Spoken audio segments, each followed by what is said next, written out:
Oi pessoal, tudo bem? Eu sou o Pedro, a gente tá lá fora no podcast, mas lá dentro um pouco também. Eu tô aqui com a Vanessa. Oi, gente. E com a Marielle. Oi. Nesse episódio, a gente vai falar um pouco sobre o papel da vida inconsciente na cultura da pós-verdade. Esse episódio, na verdade, ele nasceu de um erro de cálculo de roteiro. Mais pra trás a gente fez o episódio Crises da Realidade. E como a gente não sabia e não sabe direito ainda montar um roteiro de podcast, aquele lá sobrou muita coisa, então a gente resolveu pegar o que sobrou e colocar nesse episódio aqui agora que vocês vão ouvir com a gente. O Pedro achou que ia caber em um episódio um livro que ele escreveu. Um livro inteiro. De verdade. De verdade, o Pedro escreveu um livro, é legal ler. Eu sou um pouco megalomaníaco, pessoal. E esse começo do Pedro, muito bonito, Pedro, que você tá começando a ter fãs. As pessoas falam, ai, eu gosto tanto do jeito que o Pedro fala. Parece. O papel inconsciente da pós-verdade, ele vai falar de fake news e o quanto a gente pode facilmente cair numa notícia que não é verdade, numa informação que não é bem assim na realidade. A ideia de pós-verdade, ela foi eleita pelo dicionário Oxford como a palavra do ano em 2016. Quando o Trump ganhou, não foi? Eu acho que Lembro foi. Disso. E vem crescendo. O que significa uma cultura de pós-verdade?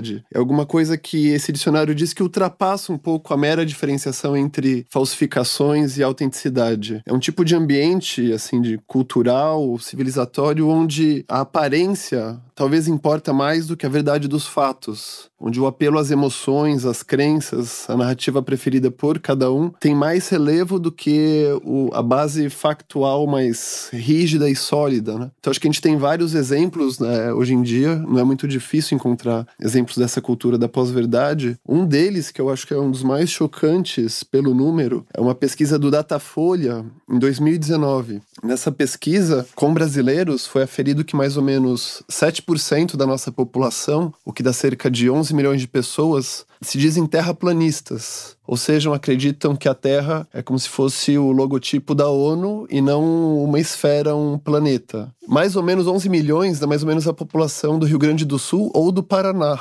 Só em termos de proporção. É muito inacreditável esse número pra mim. É chocante. É muito chocante. E o pior é que você ainda pode dizer assim, mas como é que foi feita essa pesquisa do Datafolha? De onde veio? Então, você pode questionar o próprio sistema de averiguação e perguntar se aquilo é verdade, se aquilo não é verdade. E o que vocês acham, gente? As pessoas que em algum momento, por alguma razão, se viram expostas à ideia de será que a Terra é plana? Elas fizeram esse questionamento? Será que estavam mentindo pra mim até agora? É esse o mecanismo? Eu nunca conheci, assim, nenhum terraplanista declarado. Até gostaria de conversar, se alguém quiser conversar com a gente pelo Instagram, mas eu nunca tive, assim, um diálogo maior com nenhuma pessoa, pelo menos se era terraplanista, não se disse ali na hora. Mas é muita gente, dá mais ou menos 1 a cada 14 pessoas na população de 2019. Hoje em dia, eu suponho que deva ser mais. Gente, isso pra mim é tão surreal que eu não consigo imaginar essa resposta do que a Marielle tá perguntando. Qual que é a lógica? Qual que é a lógica? O que levou essa pessoa a falar,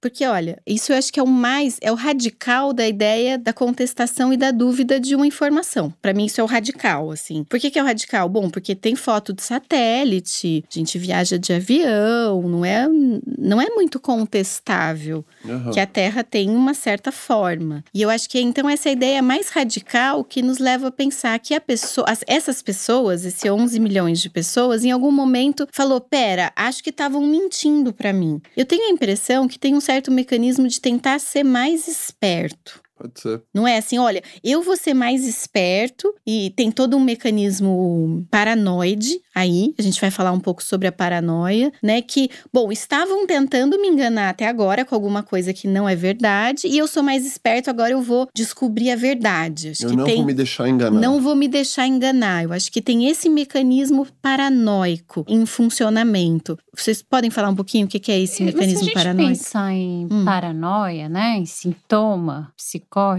tá falando de uma verdade. É uma interpretação da realidade que é pessoal, distorcida, deformada.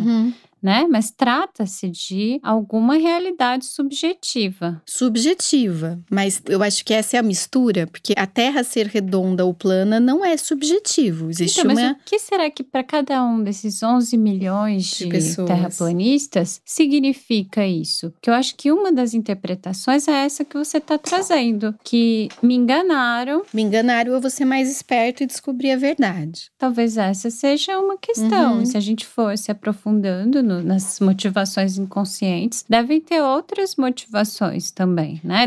Cada um deve ter um significado para isso. Mas deve ter algo de coletivo para juntar tanta gente. Eu acho que uma outra coisa que leva essas ideias é assim, eu faço parte do grupo que pensa assim, né? Eu faço parte dos terraplanistas e que me considero o mais esperto, ou não vou se deixar ser enganado. Isso também cria uma certa senso de pertencimento e de coletividade, em que eu me destaco dos outros e me junto a alguns. Todo mundo é bobo de achar que a Terra é plana e eu e meus amigos somos os espertos e a gente sabe a verdade. Por outro lado, tem uma coisa... Eu tenho um pouco essa impressão, não sei. Por outro lado, tem uma coisa também difícil de ser levada em conta, porque se a gente abstrair tudo que a gente já aprendeu até hoje sobre astronomia e você voltar a confiar nos seus sentidos, a Terra está girando a não sei quantos por hora, na rotação e movimento de translação. A gente está parado aqui. Isso não é sentido. Você acredita um pouco nas deduções físicas, no trabalho da ciência que existe já antes da gente nascer. A gente meio que é ensinado também alguma coisa que contraria nossos sentidos, porque existem uma série de verdades que, no fundo, contrariam o nosso aparelho de percepção mais imediata. Eu acho que esse é um ponto importante, Pedro. Eu tenho a impressão que as pessoas, pelo menos as que eu conheço, que são mais afeitas a informações que são reconhecidamente falsas, vamos dizer assim, que existem hoje um monte de mecanismos de verificação, quando uma notícia é falsa, por exemplo, eu tenho a impressão que são pessoas que têm maior dificuldade de abstração e de considerar o conhecimento fora do que ela vê no mundo, e ela tende a confiar mais só no que ela percebe, o que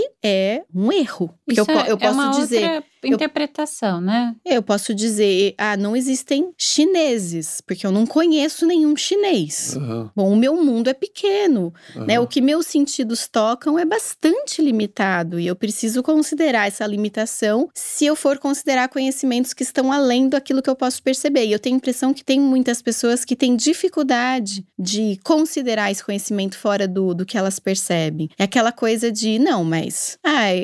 isso aconteceu muito, né? Na pandemia, por exemplo, os médicos defendendo o uso de cloroquina. Não, mas nos meus pacientes melhorou. Uhum. Não, mas não é assim. A nível ciência... de evidência. O nível de evidência não é nos meus pacientes, nos meus amigos. Não, aqui, nos meus amigos é assim. Isso não quer dizer que seja assim no mundo, ou nos fatos. Na média de uma população. Ou na média de uma população, né? Essas abstrações vão ficando turvando um pouco a possibilidade de você ter que negociar seus sentidos imediatos com abstrações, eu acho. Será que a gente não tem... Essas pessoas podem sentir que é uma grande limitação ao narcisismo delas quando a informação é muito contraintuitiva? O que me vem de informação é absolutamente diferente do que aquilo que eu percebo. Então, eu preciso escolher. Ou eu confio em um ou eu confio em outro. Uhum. Se eu confio na informação, eu tenho que reconhecer que aquilo que eu percebo é, no mínimo, muito limitado. Sim. E muito parcial. Sim, meus sentidos me enganam. Isso. Eles não são totalmente confiáveis.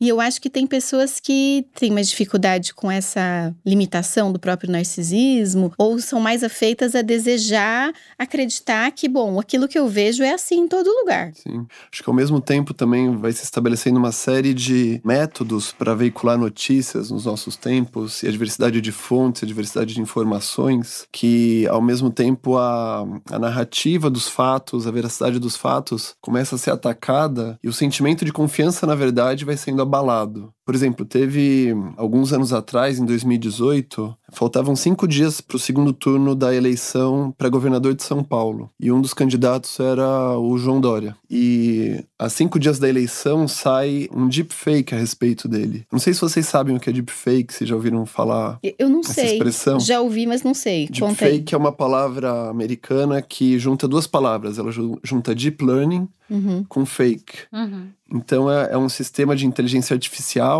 que usa fotos e áudios reais para você montar um modelo de alguma pessoa e usar esse modelo e pôr essa pessoa para dizer frases que você escolhe ou para ser colocado em situações de montagem dentro de um ambiente digital. É como se fosse um boneco, um modelo que você alimenta com fotos e o som da voz de alguém e depois você pode usar aquilo da maneira que você preferir. E à época, saiu um deepfake do Dória numa orgia com várias mulheres. Era mentira isso? Eu acreditei. Então, eu também. Era mentira? Eu também. Era verdade? Na minha cabeça lá, que só chegou a informação, assim, essas coisas que eu nem fui atrás, ficou como verdade, olha só. Aí que tá, a Terra gira ou não gira? Daí o caso ganhou o contorno jurídico. Então, juridicamente, você contrata um especialista para os que acusam. E o Pedro vem acompanhando o caso e uns Dória. especialistas para os que defendem. Olha onde chegou. Pedro vem acompanhando todas as notícias do Dória no desde dia a dia, então. eu tô seguindo os especialistas. Lá no fim do wall, sabe quando você vai até o fim do wall, tem lá, né, as notícias. Não tem fim, porque daí tem os comentários que não tem fim, assim, nunca mais acaba. Tem fim. Nunca tem fim. Mas um grupo de especialistas disse, essa imagem é claramente adulterada. O outro grupo de especialistas falou assim, não existe nenhuma alteração nessas imagens do Dória. Daí ele recorreu à Polícia Federal. A Polícia Federal respondeu no começo desse ano que não tinha nenhuma alteração de imagem. Mas e aí? É verdade ou é fake esse vídeo do Dória? A gente chega num ponto que não dá pra saber. Se você preferir escolher uma das versões, tem um conjunto de especialistas, de cientistas que vai apoiar o seu ponto de vista. Se você quiser escolher o contrário, vai ter uma série de especialistas também, muito credenciados e gabaritados, que vão apoiar o seu outro ponto de vista. Mas do ponto de vista jurídico, isso não acabou ainda. Então tem um impasse, porque tem técnicos falando uma coisa e outros falando o oposto. Eu não sei, de fato não acompanhei até o fim do UOL. Eu só li até aí pra falar hoje no podcast. Mas você vê, mesmo que juridicamente uma decisão seja dada, que aquilo seja juridicamente assinado como verdade, você percebe como o sentimento de confiança na verdade, ele fica abalado. Você perde um pouco do espírito de poder palpar os fatos, né? Então, não precisamos nem ser o Dória pra acontecer isso. Eu tava me lembrando que a semana passada eu postei um poema no meu perfil do Instagram. E no poema eu falava que eu tenho um gato que revirou lata de lixo e que depois ele voltou e nós ficamos juntos e tudo mais, né? Mas assim, eu fiz esse poema pensando, sei lá, pensando em nada, apareceu o poema. E aí, deu uma mini viralizada nesse poema e algumas pessoas começaram a ficar bravas comigo, dizendo que eu tinha zero autoestima, que o poema queria dizer que eu tinha sido traída e tinha perdoado. E assim, eu fiquei surpresa com essa interpretação. Mas eu sabia que não ia adiantar. Isso, responder. Ir lá e dizer, olha, não foi isso, Você é só um poema. Bem. Você entendeu concretamente, mas na verdade é uma metáfora. Nem sei do que se trata. Eu também não sei por que eu escrevi assim. Surgiu, eu achei interessante e postei. Mas como que você se defende disso? Eu fico pensando, agora acho que a gente está começando a conversar sobre uma questão que para mim é muito interessante, faz muito tempo, que é como que a gente se relaciona com esse ambiente virtual? Que eu acho que é isso, a fake news, o deepfake são derivações desse ambiente virtual que aceita tudo, qualquer coisa. Então eu acho que assim, você colocou um poema lá, aí a pessoa foi e respondeu de uma forma agressiva te atacando. Não é você, não Zero é o seu poema, né? Tipo, A pessoa tá usando você e seu poema para projetar alguma coisa que é dela. Isso, eu também acho.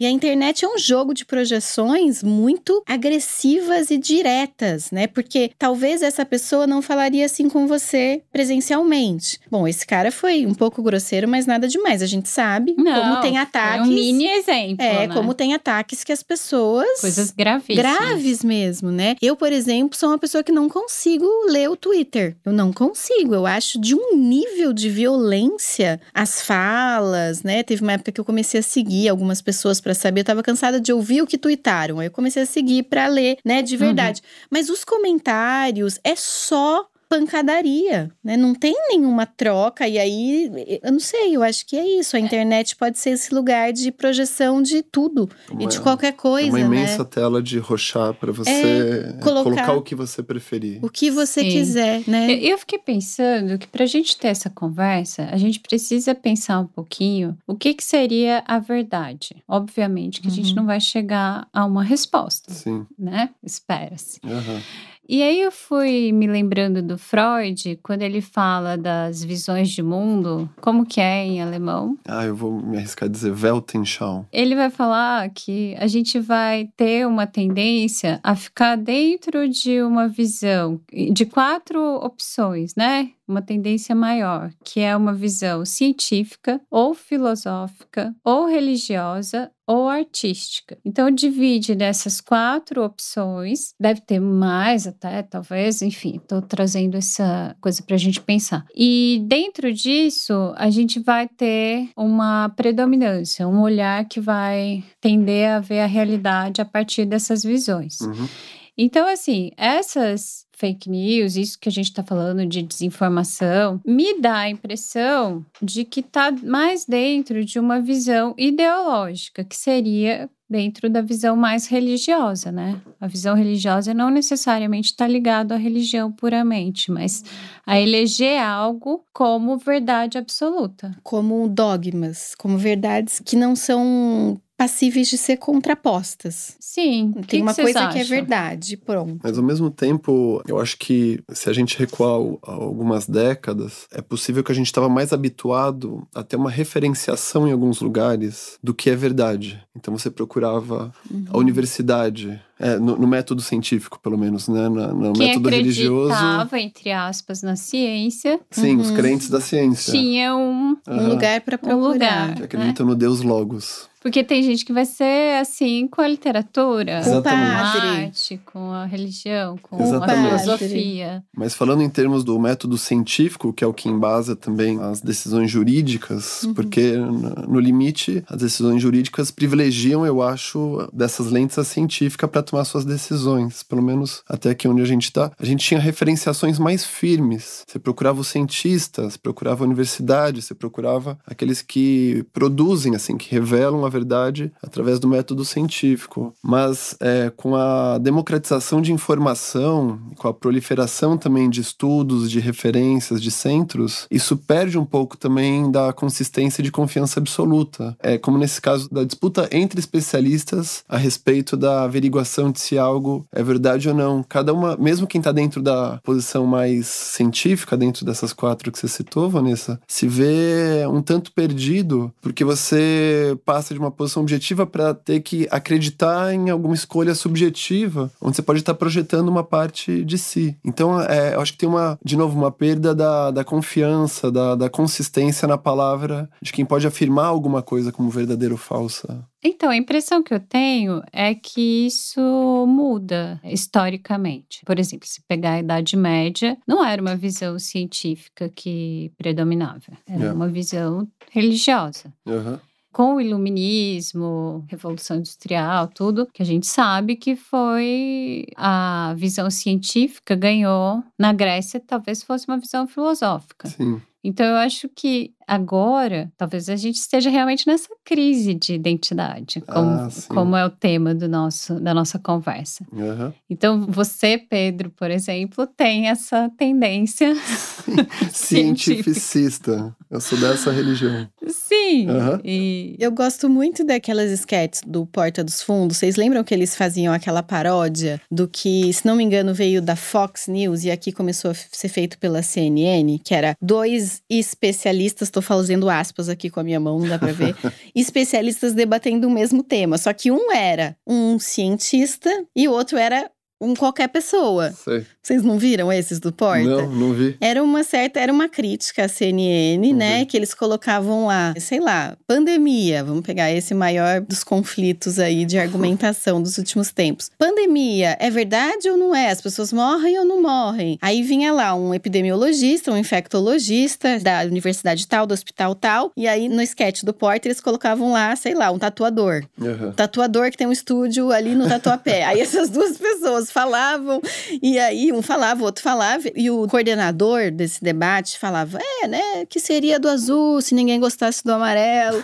Então era uma brincadeira de dizer que aquelas duas posições, elas eram equivalentes, quando não eram, né, a depender do tema que estava sendo debatido. Mas eu acho que tem uma crise, eu nunca estudei isso, vou falar só de orelhada, é uma crise da pós-modernidade que foi denaturando e que foi esfarelando essas consistências.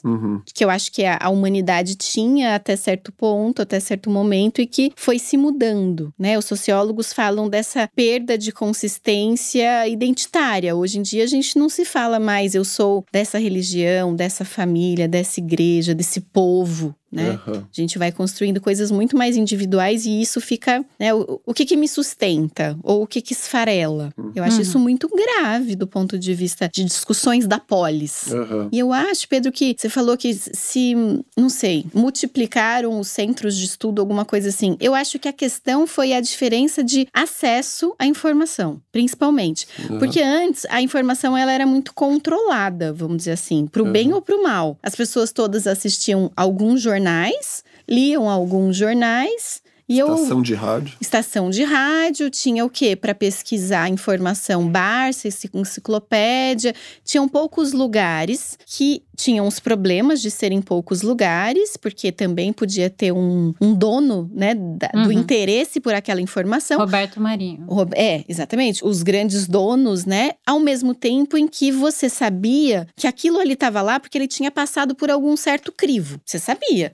Se estava na Barça, alguém escreveu, um editor revisou. Sim, né? É confiável. Uma editora publicou. Então tem uma coisa ali. Agora a internet mudou isso. Então, né? mas eu tava pensando nisso. Tem um texto, acho que do Kernberg. Otto Kernberg, ele é um psicanalista vivo atualmente, já tem 94 anos. Ele é nascido em Viena e é professor, ou era, já tá um pouco velhinho, na Cornell, que é uma universidade de bastante prestígio. Ele era professor da psiquiatria e dentro da psicanálise ele é uma referência quando se trata de questões de pacientes borderlines. E aí ele fala que na era da TV, vamos dizer assim, a gente ficava sentadinho recebendo uma influência, né? Aí depois a coisa chegou nos tempos atuais que a gente não se sente sentadinho consumindo informação. Que a gente vai lá e comenta. É como se a gente tivesse uma posição ativa e não passiva. Isso faz com que você se sinta mais empoderado, talvez, né? Sim. A internet não muda só do ponto de vista quantitativo, porque as pessoas estão conectadas no mundo inteiro. Muda do ponto de vista qualitativo também a sua relação com o mundo. Você é agente, não é só receptor de alguma coisa, né? Sim. Hoje em dia tem esse... Desculpa. Não, eu escrevi um texto falando sobre a relação do sujeito com a tecnologia. Já há 10 anos, saiu na IDE. A IDE é uma publicação da Sociedade Brasileira de Psicanálise de São Paulo, falando sobre essa diferença, né, da TV e para a internet, como as pessoas são as próprias autoras, né? A mídia social, cada um é coautor. Não existe nada se a gente não escreve, a gente não posta. E aí, um pesquisador de uma universidade, aquela universidade de Nova York, ele era um professor de telecomunicações, ele citava um físico que falava, uma grande quantidade de coisas se comporta de outro jeito. Eu achei legal essa ideia da física. Porque não é só uma questão de é mais gente ou é muita gente. Não é isso. Esse muita gente interagindo com uma ferramenta que é nova, constrói uma outra coisa completamente diferente. Modifica a realidade. Para complicar um pouco mais, tem todo um desenvolvimento dentro do digital também, que se hoje você joga qualquer opinião que você tenha, por mais absurda que ela seja, e você digita lá no Google, você vai achar pelo menos uns 10 sites que concordam inteiramente com você. E depois, se você digitar a opinião contrária, o absurdo contrário, você vai achar mais 100 sites em 2 milissegundos de milhões de pessoas que reafirmam o que você tá pensando, porque o jeito que essas buscas são montadas cria um sistema de bolhas. Eu acho que isso já está sendo mais divulgado, já está um pouco mais popularizada essa ideia da bolha dos algoritmos. O feed que chega até vocês é diferente do feed que chega até mim no Instagram, no Facebook. Então, ele não só mais serve para você indexar a realidade que você está buscando, mas a realidade que te é apresentada de volta, ela já está espelhando suas preferências, seus sentimentos, suas opiniões, seus afetos. E está fazendo você, vamos dizer assim, ser mais ainda do jeito que você já é. Isso. Né? Não ser apresentado a nada de diferente do que aquilo que você já pensava. Fala um pouco, Pedro, como o algoritmo faz isso. Eu não sei se isso é muito claro para quem tá ouvindo. Eu acho que isso vai ser episódio mais pra frente, mas de grosso modo, tudo que a gente faz no ambiente digital, e o digital não inclui só o computador e o nosso celular, mas inclui nossos aspiradores em casa, inclui os espelhos smart, as GPS geladeiras, que tá no seu celular, todo o pagamento que você faz com cartão de crédito, aproximação. todo o pagamento, toda a pesquisa no Google, quais Wi-Fi você se conectou ou não, faz com que a gente deixe para trás essas migalhas de pão digitais, ou essas pegadas digitais, que são dados periféricos, não são dados que você explicita o que você está pensando, mas o recolhimento de todas essas migalhas permite que você reconstrua uma boa ideia da personalidade consciente e inconsciente de cada um de nós no ambiente digital. É que a gente não vê esse processo está acontecendo nos bastidores. Então, as Big Techs detêm hoje boa parte de um conhecimento muito íntimo a respeito de todo mundo. Tanto é que às vezes surge um anúncio assim no seu feed e você fala, meu Deus do céu, eu tô sendo vigiado pela CIA, como é que eles sabiam disso? Como é que eles sabiam que eu queria mesmo comprar um óculos e apareceu? Esse óculos que eu tinha falado com um amigo meu, aquela sandália que eu tinha comentado com uma amiga minha, aparece e produz um sentimento assim, um Heimlich, a gente diz que é um estranho muito familiar, mas que a sensação é que alguma coisa dentro de você foi invadida e transformada em deixas subliminares para você tomar algum comportamento online, né? Mas tudo isso é usado para reforçar suas posições também. Esse exemplo da busca no Google. Mas isso é... Vou fazer de novo aqui advogado do diabo, que pode ser uma pergunta que alguém esteja ouvindo e pensando. Pedro, quando a gente vai falando disso, é muito fácil a gente incorrer num discurso que parece uma grande... Teoria da conspiração. E eu vou ser mais esperto que eles, eu não vou me deixar enganar voltando pro começo do episódio. Essa teoria da conspiração, assim. Então, o Mark Zuckerberg, quem mais? O Larry Page, o Elon Musk, eles estão todos ali brincando de marionete com a gente porque eles querem tal coisa. Dinheiro. Vamos conversar sobre isso. Não tem uma manipulação assim de eu vou deixar o Pedro mais radical nas opiniões políticas dele porque isso me interessa de alguma forma. Não é isso. O algoritmo, pelo menos as pessoas que trabalharam nesses lugares e vazam informações, porque é o único meio que a gente tem tido informações sobre isso. A última foi uma americana, Frances Haugen, teve no Brasil há pouco tempo, ela era ex-funcionária eu acho que é Facebook. Mas eles dizem que o algoritmo, nem mesmo os cientistas lá, as equipes entendem completamente. Você só joga um monte de dados, acontece alguma coisa lá dentro de uma caixa preta e sai o próximo vídeo ou a próxima informação que é aquela que vai te enganchar, que vai produzir engajamento em quem tá consumindo essa informação. Eu achava Só que isso não é um sadismo, assim. Por exemplo, um exemplo que ela dá, ela cita, acho que adolescentes que têm insegurança com o corpo. O próximo vídeo que vai ser oferecido para esses adolescentes é sobre dieta. E os próximos vídeos vai ser sobre anorexia e como você se aprimorar em métodos purgativos. Isso acontece porque tem um gênio do mal por trás do algoritmo? Não. Eles só sabem que esses medos inconscientes, essas fantasias são o que vai mais dar tempo de tela de enganchamento para o usuário. Isso, acho que esse é o ponto mais importante. Então, o que a internet precisa? A internet é uma coisa abstrata, mas o que a empresa precisa? O Instagram, o Google, precisa de tempo de tela e tempo de engajamento. Por quê? Porque isso oferece mais dados e faz com que eles, então, possam vender esses dados para publicidade, por exemplo. Sim. Então, quanto mais dados ele tem, né, o Google tem sobre a Vanessa, mais ele vai poder oferecer para ela uma informação sobre algum conteúdo ou algum produto que tenha mais certeza de que ela vai acabar consumindo ou comprando. Ficar mais tempo na tela. Então, a ideia é engajar. Então, uma menina ou um menino, qualquer pessoa que dê dicas ou que informe a internet de que quer emagrecer, que tá gorda, né? Você colocou lá, chá emagrecedor, pronto. Ou você seguiu um monte de perfis de blogueira fitness. Isso. Né? Então, isso vai informando, essa pessoa se interessa por esse tipo de conteúdo. Sim. Uma vez eu fiz um curso de história da arte, cinema, tentando trazer sua lente, a Vanessa. minha lente. A sua lente tá inteira ainda, a sua tá funcionando. Sim, então, A da tenho ciência essa. que tá uma porcaria. Mas enfim, e a pessoa dizia, o professor lá, não me lembro nem quem era, mas dizia uma coisa que me marcou muito e que eu amo pensar assim, que toda tecnologia é um aumento do nosso corpo. Então, assim, por exemplo, quando você anda de carro, é como se você tivesse umas pernas. Umas rodas. As suas pernas estão aumentadas. Sim. Quando você fala no telefone também, é a Sua distância, fala. né? Sei lá, qualquer Os óculos, é o tecnologia aumento da sua visão. é sempre uma incrementação do seu próprio corpo. Então, quando você tem um corpão tão grande que abrange tanta coisa, isso é muito prazeroso, não é? Eu acho muito legal essa ideia. Não sei se vocês já tinham ouvido e pensado nisso. Eu não lembro de ter tido Mas contato não é com isso, mas faz interessante? bastante sentido. Uma geladeira. Como que uma geladeira é? Ela aumenta também, por exemplo, você não tem que ir comprar leite todos os dias, Tá. Uhum. né? Ela, de alguma maneira... Ela é uma extensão do seu corpo no sentido em que ela guarda a sua comida. E você não poderia você guardar. Assim como você não poderia ir daqui Ela até... economiza o seu tempo de ficar comprando comida o tempo todo, né? As suas pernas, sei lá. Enfim, não sei. Mas tudo que eu penso encaixa nisso. Deve ter exceções, como tudo na vida. Mas eu acho tão interessante, porque dá mesmo uma potência muito grande. Se você pensa no corpo sendo hiper... Você fica um ciborgue cheio de funções.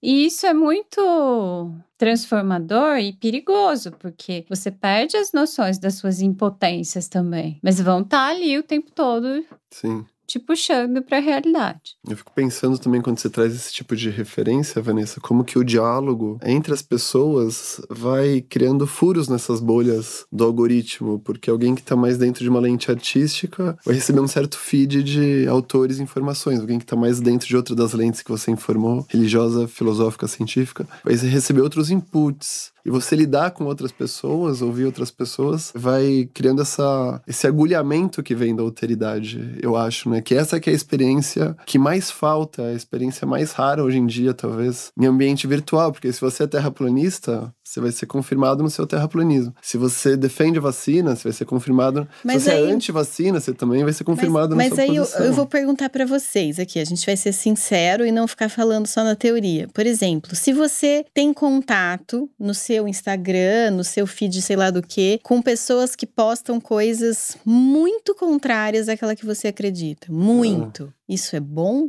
Porque todo mundo fala isso, a gente precisa conversar, a gente precisa ter diálogo, converse com a pessoa que pensa diferente de você. Agora eu vou dar o meu depoimento aqui. Eu não tenho condições de ler algumas coisas. Isso me faz mal a um ponto que eu deixo de seguir, que eu dou unfollow, que eu não porque isso me invade de uma forma que o meu dia não segue igual. E vocês? Não, eu também não tô acima dessas questões. Mas eu acho que quando a gente para pensar e para conversar com pessoas que têm visões diferentes, realmente causa esse furo. Mas não tão diferente assim. Calma, pera lá. Então, a gente diferente, tá pero no mútil. Tipo, terraplanista já ficou difícil. Viva a alteridade, mas Aí até onde eu gosto dessa alteridade. Viva a alteridade que eu gosto. Agora, eu acho que é importante. Não, eu acho que isso, ter uma enquanto abertura, ética, gente. eu acho que enquanto ética é absolutamente defensável. Mas agora eu quero trazer aqui pra pessoa física. Pessoa física, eu se tento você bastante. consegue, eu não. Eu tento. Eu não. De verdade. Porque, com certeza, eu devo conhecer pessoas terraplanistas, mas eu nunca conversei com elas sobre isso. Assim como tem pessoas muito interessantes e legais. Mas, se eu não fizer esse exercício de aceitar um pouco uma diferença que às vezes é radical, não sobrevivo. E o que eu faço para lidar com isso, não sei, são improvisações. Como assim, improvisação? Tipo, você tá num churrasco. Valendo. Lá, valendo. Porque, não, é verdade isso. Porque, por exemplo, eu lembro de um almoço, assim, que tinha uma pessoa X que eu não conhecia. E essa pessoa fez um comentário muito racista. Isso é uma coisa que me desorganiza. Eu não sei improvisar na hora. Eu fico com aquilo. Aquilo vai embora comigo, eu fico com aquilo remoendo, eu não consigo achar uma... Aí, assim, aquelas coisas, 3 dias depois você tá tomando banho, você pensa no que você poderia ter falado na hora. Sim. Mas é uma coisa difícil pra mim. Então, e eu acho que quem tá nos ouvindo pode também se sentir muito impactado quando tem um contato. Porque a gente tá aqui falando, eu acho que agora, de uma coisa que é muito visceral e sensível, assim. A gente tá na internet, todo mundo tá. É importante que você veja coisas diferentes de você? É. O quanto que isso vai te fazer mal? E até que ponto que é importante também você não ver. Por exemplo, minha escolha, e eu fico muito tranquila com isso, não vejo blogueira fitness. Esse conteúdo que fica o tempo todo me falando que eu tenho que me sentir mal com o meu corpo, isso me faz mal. É tóxico. É muito tóxico isso pra mim, eu não vejo. E eu acho que é ruim pra todo mundo. Eu não sei se isso ajuda alguém. Pensando no que a gente tá falando aqui, trazendo uma metáfora, eu acho que é porque o outro pensa diferente da gente, não tira a nossa liberdade de poder estar com aquela pessoa, de alguma maneira respeitar. Eu acho que tira, sim. Mas não é muito fácil, eu acho muito que tira. Difícil, é improviso mesmo. Mas, por exemplo, esse momento de ano eleitoral, o que as pessoas têm feito? Não falamos sobre o assunto, certo? Né? Isso que você faz pra você não brigar com alguém numa ocasião social que você não tem muita intimidade e tal. Isso vai empobrecendo os vínculos e as conversas. Porque você não pode falar de política, você não pode falar disso, você não pode falar daquilo, você não pode... Aí sobra pouca coisa, tem uma censura, né? Tem uma censura e aí você acaba ficando... É uma censura mesmo. É como se você ficasse... Lembra, na época da ditadura, minha mãe sempre me conta essa história de que a Folha, sempre que ela tinha uma parte de uma notícia censurada, ela colocava uma parte de uma receita. Receitas. Né? Pra ficar claro que ali tinha alguma coisa que não podia ser dita, né? E não pra esconder que não pôde, mas pra deixar claro que tinha uma coisa que não podia ser falada. E eu tenho a impressão que a gente tá vivendo um pouco isso. E isso é empobrecedor das relações, porque aí você fica o quê? Você viu tal série? Aí também tem que tomar cuidado com qual série que falou que viu. E não sei. Estamos aqui pra conversar como isso é difícil, eu acho que a discussão política vai, de novo, tocando nessa crise da confiança nas instituições, da mídia. Você viu que saiu a notícia e tal, mas qual é o veículo que isso foi noticiado? Mas aí não, essa jornalista, né? Não dá. Então, mas também olha o jornalista que escreveu. Né? Tem uma descrença. Você começa a perder referências comuns a partir de onde você poderia ter um debate de oposições, assim, de você pelo menos poder se posicionar a favor ou contra alguma coisa que é comum. Mas a própria percepção sensorial dos fatos, fica instabilizada de saída. Ela ficou corrompida, né? Eu ouvi uma jornalista falando uma coisa que eu achei muito interessante, que ela falou o seguinte, principalmente na eleição de 2018, a internet, essas coisas vão mudando muito rápido, né? Mas vamos pensar o que aconteceu com a disseminação de fake news via WhatsApp, né? Que é um veículo, é um lugar que não é público. É diferente de Facebook, Twitter, Instagram. Essas plataformas, ela tem uma face pública que aquela empresa tem que responder, né? Ela tem que responder porque tem código de ética, tem condutas ali. Você não pode fazer um discurso de ódio, não pode violência, não pode sexo explícito, enfim. Tem um conjunto ali de orientações éticas para que aquele debate funcione como se fosse num lugar público. O WhatsApp é uma comunicação individual ou em grupo, mas não é pública. E o que essa jornalista falou que eu achei muito interessante, que é o seguinte: há alguns anos atrás, ainda a internet estava menos acessível. Vamos pensar o Brasil, um país continental com uma diferença de renda enorme, muita desigualdade. Muita gente não tinha pacote de dados para acessar site, mas as empresas de telefonia, elas disponibilizavam um WhatsApp livre. Então, muita gente não tinha nem como ir no site ler. Ela só tinha como ler aquilo que ela recebeu pelo WhatsApp. Sim. E além dessa questão de não ter a possibilidade de ir, porque isso custa dados pagos pelo seu pacote de internet no seu celular, muita informação ela é bloqueada para assinante. Folha bloqueado, Estadão, etc. Então, a imprensa, vamos chamar assim, convencional, ela foi se tornando paga ao longo do tempo. Você tem que assinar. Às vezes você consegue ler alguma coisa, às vezes você consegue ler só uma parte, às vezes você não consegue acessar nada. E essas outras mídias que são não convencionais, que são sites livres, elas conseguiram muito mais entrada. Achei interessante essa ideia. Além do que, imagino que a comunicação seja diferente, a linguagem possa ser mais acessível, né? Quando você vai procurar uma notícia, você vai tentar entender uma situação, por exemplo, essa situação do Dória que você falou. Você tem que ler um monte de coisa. Sim. Não tá assim, pá! Né? Você tem que fazer. Bom, o que aconteceu nessa história?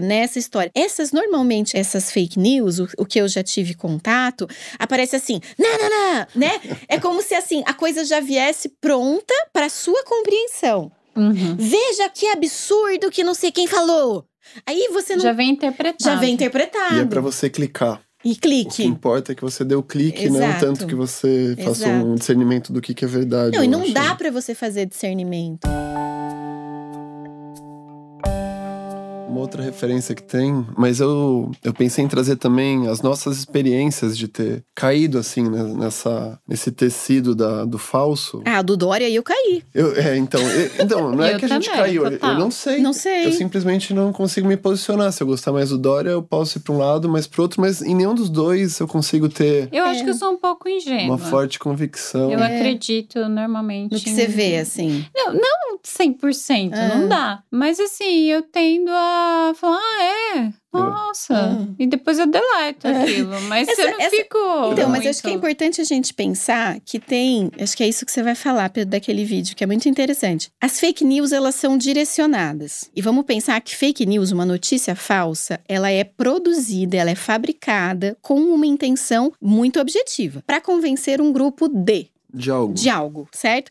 E quando aquilo não é feito pra você, aquilo te toca muito pouco. E você fala, que nem isso, assim, tipo Dória. Na minha posição, eu pensei duas coisas. Puxa, coitado, se isso for verdade, ele tá sendo exposto assim. Segunda coisa, não tenho nada a ver com isso. E não tenho nenhum problema com as pessoas viverem a sexualidade delas do jeito que elas quiserem. Mas, logicamente, que essa é a minha posição. Eu poderia ser uma eleitora que falasse, não voto mais nessa pessoa, né? Então, eu acho que as fake news, elas são produzidas especificamente pra cada um. Eu acho também. Né? Um exemplo disso, e que não tem nem objetivo político, porque essas ainda têm o objetivo de manipular votos ou o consumo de pessoas de algum produto. Mas tem outras que parece que é só por diversão de alguém. Uma das que eu caí ultimamente de fake news... Lembra só um parênteses muito rápido. Lembra aquela imagenzinha do Coringa, que ele fala num dos filmes, Do I look like a man who has a plan? Isso. Né? Parece ele só quer ver o circo pegar só fogo. Só ver o circo pegar fogo. Que são não os tem... trolls. Não tem um objetivo. É assustador internet. Isso, né? Uma das que eu caí, e depois eu fiquei pensando por que alguém produziu essa narrativa. É uma sobre... Circulou entre psicanalistas. Era toda uma mensagem de WhatsApp muito bonita, como se fosse um depoimento eu li, do Clint Eastwood. Eu também caí nisso. Como se ele tivesse feito análise com o Bion. Mas assim, que vantagem Maria leva? Isso que eu fico pensando. Quem faz isso? Pra que a pessoa tem tempo, né? Não era uma ficção? Não sei. É uma ficção. Igual meu poema do gato, que era uma ficção e todo mundo achou. Mas na arte, Vanessa, as pessoas sabem que é arte. Quando circula no WhatsApp, ninguém tá vendo com a lente artística predominantemente. Eu não tô, tô me projetando. Não, então, mas a história era tão bonita, que era assim, era o Clint Eastwood numa crise de carreira, um filme dele não tinha ido bem, o que ele ia fazer, tinha a voz do pai dele, ele vai pro Bion, e daí, além disso, essa história é uma exposição didática de vários conceitos clínicos e teóricos do Bion. Será que alguém não escreveu isso como um trabalho? Gente, só pra você que tá ouvindo acompanhar, essa foi uma fake news da área psicanalítica falando que era um depoimento do Clint Eastwood tendo feito análise com o Bion, que é um psicanalista inglês importante, e era mentira. Era mentira. Não tinha feito. Agora sim, tá bom, ele não fez análise com o Bion, mas o texto não tem uma potência? Tem uma potência de verdade artística.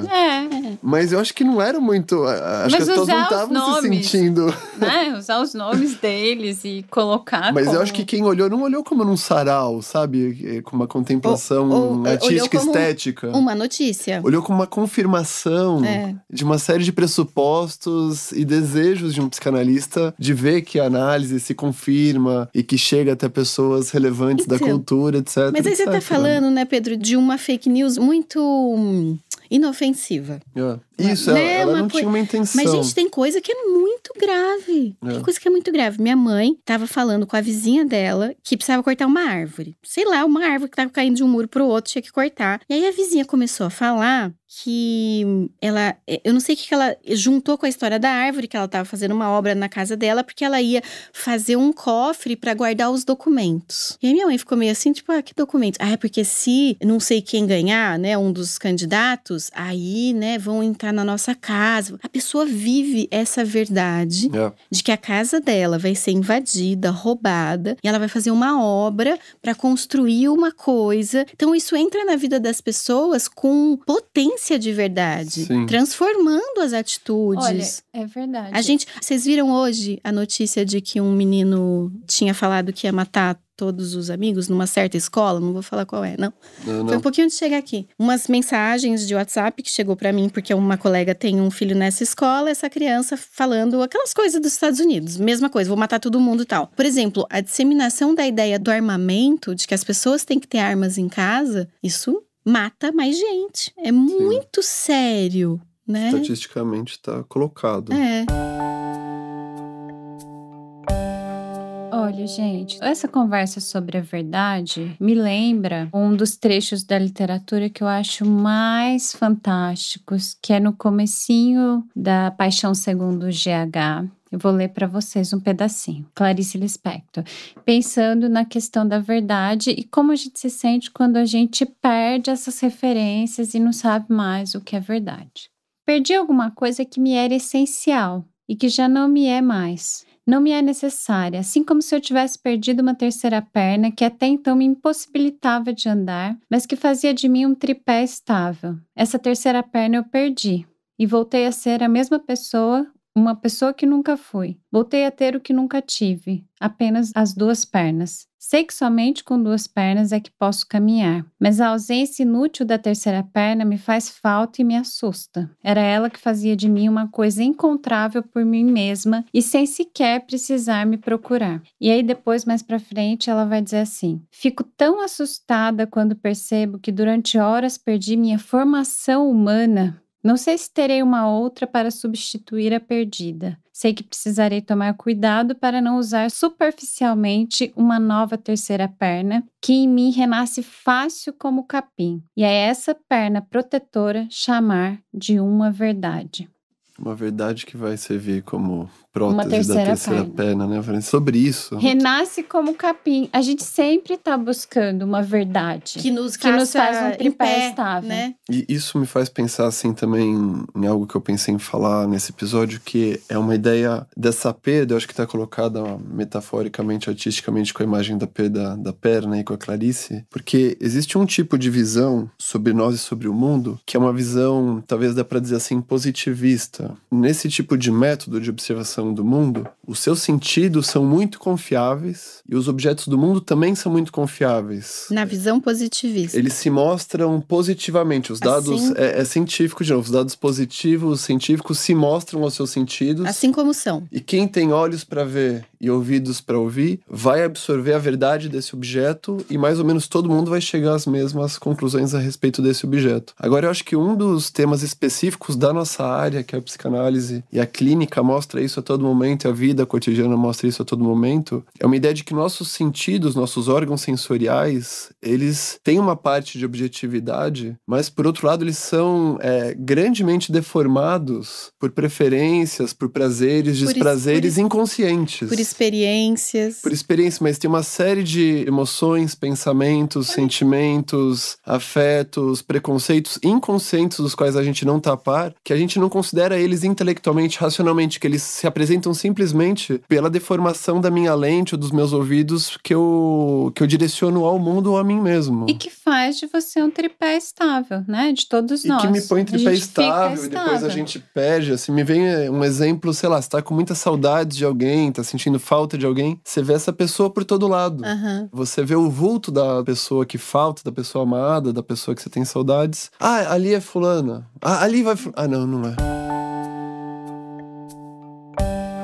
falando em sentidos, eu lembrei agora, eu tava saindo de casa pra vir pra cá hoje. Um dos meus filhos sempre abraça e beija e vem no colo, ele é pequeno, tem 4 anos. Ele falou, mamãe, você tá com cheiro de férias. Ai, que lindo. De férias. De férias. Eu acho que é o perfume que eu tava coisa usando. poética. Ele falou, você tá com cheiro de férias.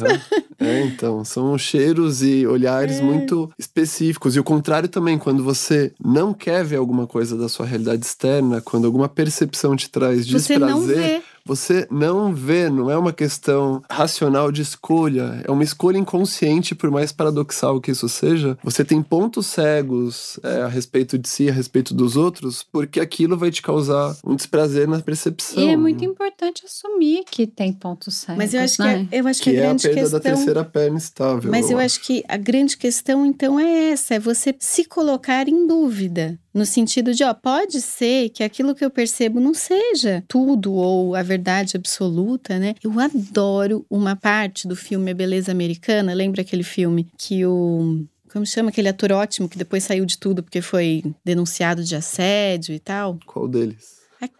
Tem vários casos assim. Eu lembro do Beleza Americana, mas eu não sei o nome. Kevin É o Spacey. cara, é o Kevin Spacey. Pra quem, rapidinho, tinha a história de uma família e a menina da família começa a namorar o vizinho. E o vizinho é um traficante que finge que faz uns bicos ali de garçom e tal. Só que ele tem na época, né, tipo um quarto todo equipado, cheio de equipamento de som e tal. Aí ela fala assim, mas como que seus pais não percebem que você faz? Como é que você tem esse dinheiro, né? Aí ele fala, nunca subestime o poder da negação.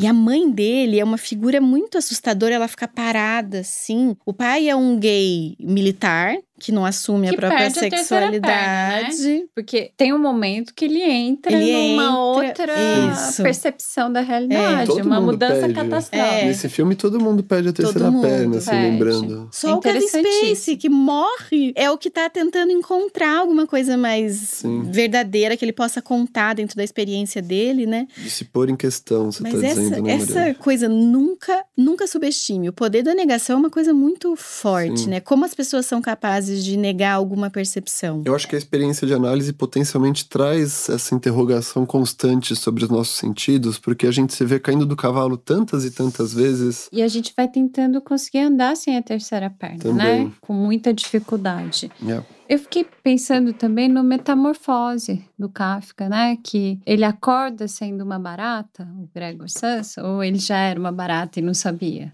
Né? Então, tem algumas questões aí. Com a narrativa, né, do Sansa. Se ele já era, na verdade, uma barata.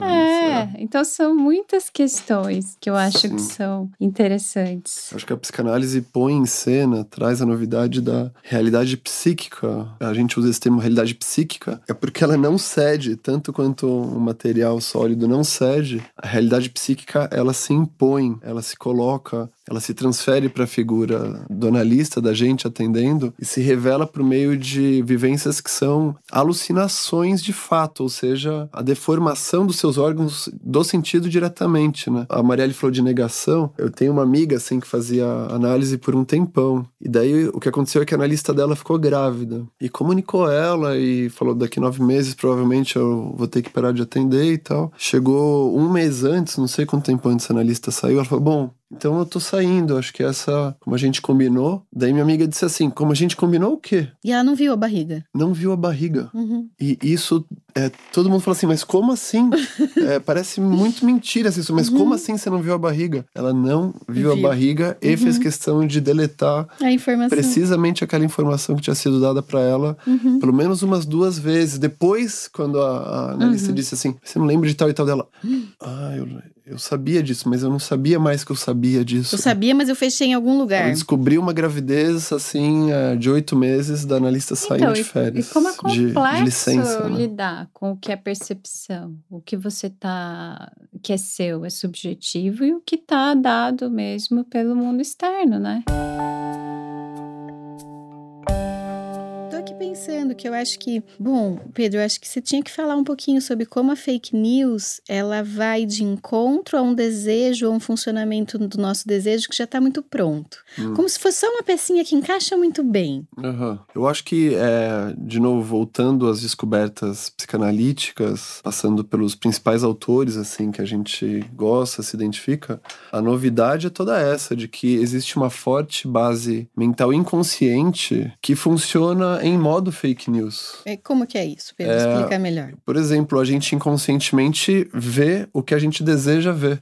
A gente nega, faz sumir o que a gente não quer ver. Não, o que nos traz angústia. Se a gente tem um conteúdo insuportável dentro de si, a gente dá um jeito de evacuar esse conteúdo para dentro de algum pedaço da realidade e esconder essa nossa parte para fora. Então, são fatos assim tão cotidianos da clínica e que eles levam, pelo menos a minha sensação é essa, você a ir perdendo a convicção nas suas posições mais seguras. Você começa a ter que se rever constantemente, o que é uma posição que hoje em dia eu acho que combina muito com o mundo de hoje, de você checar de novo, olhar mesmo se é isso. Mas então você tá falando assim, vem uma notícia, vamos imaginar assim, normalmente vem pelo WhatsApp um vídeo, uma notícia, um artigo e tal. E aí aquilo é exatamente o que você queria ouvir, porque isso reforça e combina muito bem com todas as suas crenças. Corresponde ao seu desejo. Corresponde ao seu desejo. Então aquilo encaixa de um jeito muito satisfatório. Isso. Então quando você lê ou abre um vídeo ou vê aquilo que já é aquilo que você queria ver, isso te traz muita satisfação. Vamos supor que também seja verdade. É o melhor dos casos. Sim. Você averigua uma verdade que pra você é prazerosa. Mas então... Mas começando a permutar esses termos, verdade, mentira, prazer, desprazer, existe uma combinatória aí onde você vai tentar se livrar de boa parte daquilo que é verdade, mas você não gosta, ou daquilo que você gosta, mas não é verdade. E isolando isso, assim, no contato clínico, sei lá, uma experiência clínica muito comum. Acontece alguma coisa, um dia eu tava atendendo, aí de repente soou um alarme lá, que tinha caído a energia. E tinha um paciente chegando, assim, no mesmo momento. Ele chegou, assim, com uma cara de assustado, eu olhei pra ele, ele olhou pra mim, ele tava uns minutos atrasado, eu fui buscar ele na sala de espera e foi bem nesse momento que aconteceu, assim, uma queda de luz. Daí ele, instintivamente, assim, reativamente falou assim, não fui eu. Se você olhar no microscópio esse momento, ele tá se referindo a mim como uma figura que tá dizendo assim pra ele. Foi você. O que você fez aí com a luz? O que você aprontou dessa vez? Já não basta todas as coisas da sua vida que você já me contou que aconteceram? Você me apronta mais essa?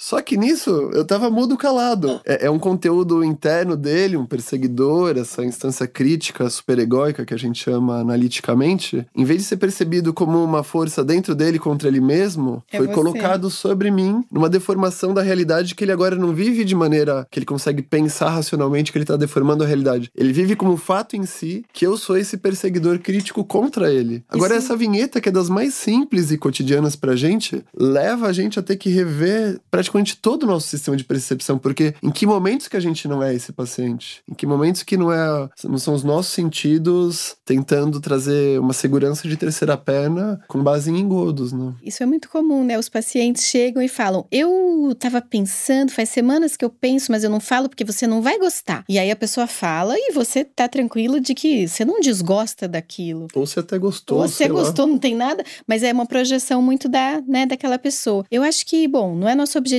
aqui da receita ou nada, mas eu acho que sobre fake news, uma dica que eu tenho pra mim mesma é, toda vez que eu tô seguindo coisas ou lendo coisas que me confirmam demais, acende uma luz vermelha de falar, peraí, que tipo de sedução é essa? Onde que eu tô caindo, né? Nessa informação que só confirma aquilo mesmo que eu já penso.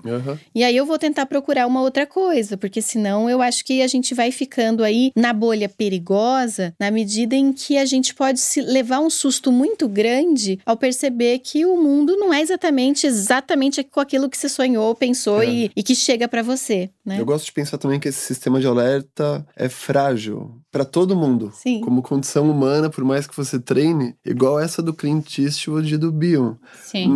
Num primeiro momento não me acionou em nada. Eu passei meses contando essa história. Achando lindo. E achando legal, É. e comemorando. No jantar. Vocês sabiam? Deixa eu contar uma coisa, alguém viu essa mensagem, porque tal. O meu sistema de alerta foi ligar Compartilhando muito tempo nos depois. grupos. Olha isso, que legal. Vocês leram isso? Outra reação também que eu acho é aquelas que provocam ódio profundo, que são muitas também. Nem sempre eu consigo me frear, mas tem alguns vídeos ou notícias que você olha e te pega pelos intestinos. Você fala assim, meu Deus do céu. Você já começa, você gruda no teclado e já começa a teclar de volta. Ali devia ter um sistema do celular que freasse. Eu faço assim, isso, ímpeto. eu faço isso no Calma. WhatsApp. Eu mando umas respostas. E depois Depois eu falo, depois você vê o que você vai fazer com aquilo. Menos. Tem uns negócios desses pra gente bêbada, né? Já li, eu não lembro, mas tipo aplicativo… Regras. Não, é um aplicativo que trava nome do ex. Tipo, você não vai conseguir mandar mensagem. Sabe umas coisas assim? Bom, gente, acho que cabe aqui a gente fazer uns agradecimentos para as pessoas que estão ajudando, comentando, dando sugestões no Instagram, no @laforacast. Pro nosso editor, Daniel Nishida, também, que tá sendo super bacana. Sim, que deleta tudo que eu não gosto que apareça quando a gente fala. E tá sendo muito legal, né? Conversar e pensar junto e todo mundo participando. Obrigada por nos ouvir, por oferecer o seu tempo pra gente. Valeu, pessoal. Até a próxima Tchau. semana. Até a Tchau. próxima. Até quinta-feira que vem. Até.